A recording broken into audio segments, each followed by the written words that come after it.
Welcome back to the second part of the Power Max Mini Challenge from a very sunny Donington.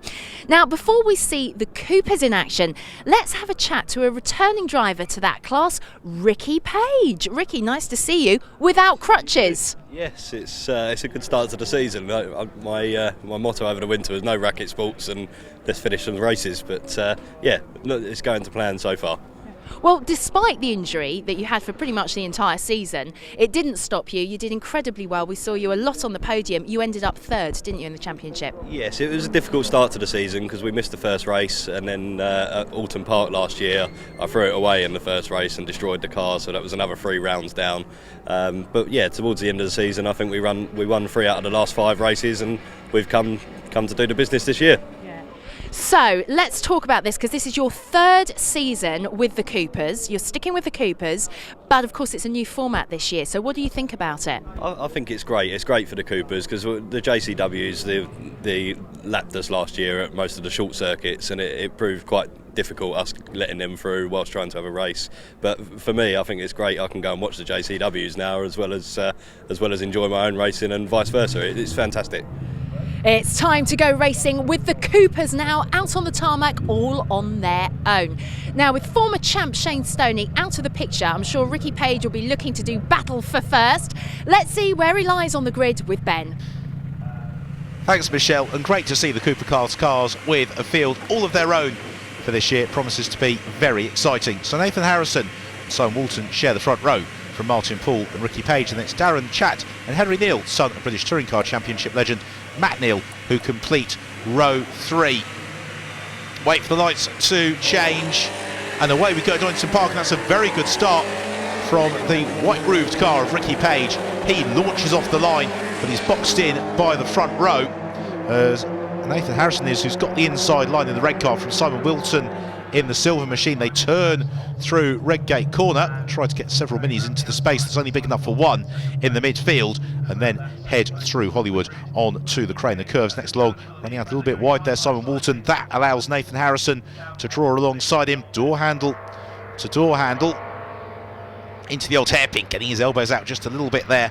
Nathan Harrison, Ricky Page in 3rd, just clear of Martin Poole and Henry Neal, as they then climb out of Schwantz Curve onto McLean's and Coppice, climbing all the while up to really the plateau at the summit of the circuit that brings them along back to the pits at the end of the lap. There is Adam Davey, still staying in touch with the rest of the field. It's Martin Poole, the black car, in pursuit of Ricky Page. They're all sprinting through onto the back straight. This is where the slipstream is all important, getting in the tow of the cars in front.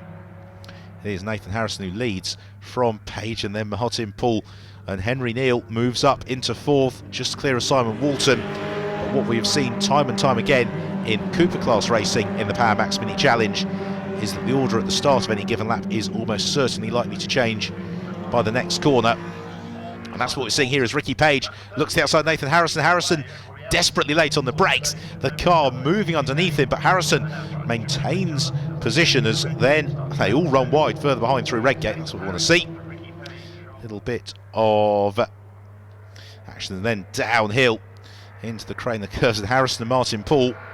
Poole a little bit hung out to dry, possibly. He's got the inside line for the old hairpin. He kept his foot in and indeed maintains that 2nd position, runs wide, bounces across the grass, kicks up the dust cloud. That doesn't deter him one iota.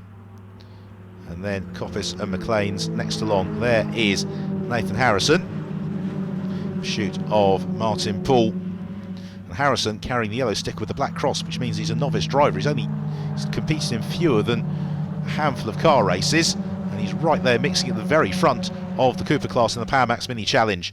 So along the back straight they come. Henry Neal, another relative novice who is in the thick of the action, doggedly holding on to 5th position.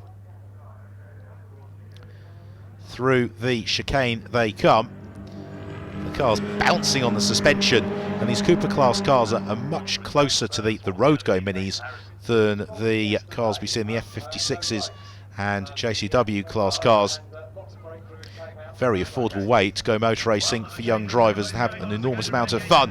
As now arriving into Redgate Corner, busy defending to the inside. I think it's Matt Hammond who is being swarmed by the bulk of the field out front there. Ricky Page breaking clear, and then it is this cavalry charge of cars behind, plunging down towards the old hairpin. There's Matt Hammond, the 78 car. He is just behind Mark Wakefield in number 18, and so Henry Neal has been shuffled down the order just a little bit. No such concerns for Ricky Page. He leads well clear of Nathan Harrison and Martin Poole, but Poole out on the grass, keeps his footing, gets a bit sideways. Oh, and around he goes, and Martin Poole spins away his chances at the head of the field. He will rejoin, but such is the competitiveness of the Cooper class, he may struggle to make a huge amount of progress. So that gives Nathan Harrison some momentary respite in second position. Not a huge amount of respite. Here's another look then at Martin Poole going off into the deep end as he just gets his wheels on the curb, then the grass, then tries to overcorrect it. It starts sliding. At that point, Martin Poole is about to arrive at his own accident. Fortunately, he gets the car stopped in time and makes a very quick recovery. Meanwhile, Henry Neal, shades of his father there, getting very, very robust, doing battle with Darren Chapp as Neal rejoins, kicks up the dust. This is really what the Cooper class is all about for these younger drivers, is really learning their way. And they're certainly not short of commitment, are they? As that was a very brave move from Adrian Norman, who might be a slightly different vintage to some of the drivers he's racing with, but is no less committed as they head down straight on to the brakes. It's Henry Neal to the head of this train of cars. Is that the recovery Martin Poole, who's been trying to race his way through them? I think it is. So they then head onwards into another lap. So Poole, having had his spin, is upwardly on the move. Out front though, it's still Ricky Page who leads, but Neal looks to the inside Martin Poole as they go elbow to elbow through Redgate corner, down into the Craner curve, side by side they go. Henry Neal just ahead of Martin Poole. Poole though determined to fight this, and Poole is not short on commitment as he closes up behind Henry Neal, and Neal just bobbles out a little bit wide. Martin Poole there right in pursuit, they make contact and Neal gets fired off into the gravel trap and over he goes. A double roll for Henry Neal, the roll cage doing its job, but that was contact from Martin Poole. I think he just misjudged the point at which Henry Neal was going to jump on the brakes. It rather decimates the scrap that surrounds them. That's what we wanted to see, is Henry Neal walking away. It brings out the safety car, but we're quite late into the race here. Whether or not they'll have time for recovery remains to be seen. Now here is another Henry Neal on the brakes, and there's the contact.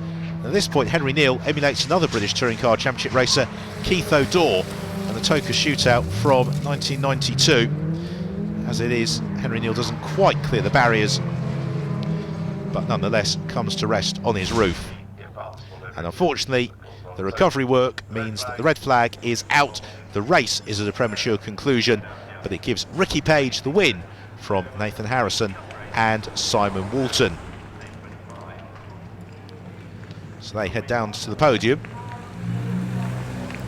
where we will have the draw for the reversal of the grid for the final race of the weekend. In the meantime though, let's have a look at the results, with Ricky Page winning it from Harrison and Walton. Mark Wakefield a strong fourth, ahead of Darren Chatt, Matt Hammond, Max Lever and Adrian Norman. So a big round of applause for Ricky Page as he heads to the top step of the Donington Park podium. Now what will the reversal be for the final race? The top four cars reversed for race 3. Ricky, you stormed your way through from fourth, didn't you? Yes, that was kind of the plan yesterday, but it didn't go our way yesterday with mechanical failure. But yeah, we had a great race then. We got our pace back, and these guys don't make it easy. But once I got through, I got a little bit of a gap left them fighting, and yeah, managed to maintain it. So very happy. Yeah, I'm over the moon because it's our rookie season and into the mini challenge. Yesterday was a cracking day. We had a win in a second today. Hopefully we can go one better in the third race.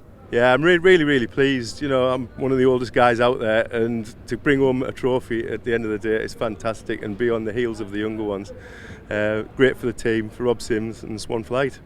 Ricky Page leaves the podium a very happy man indeed after that race, as does Simon Walton, who after 3 seasons of the championship finally gets onto the podium. Brilliant stuff. We'll be back with more mini challenge racing for you after the break, where it's the turn of the turbos.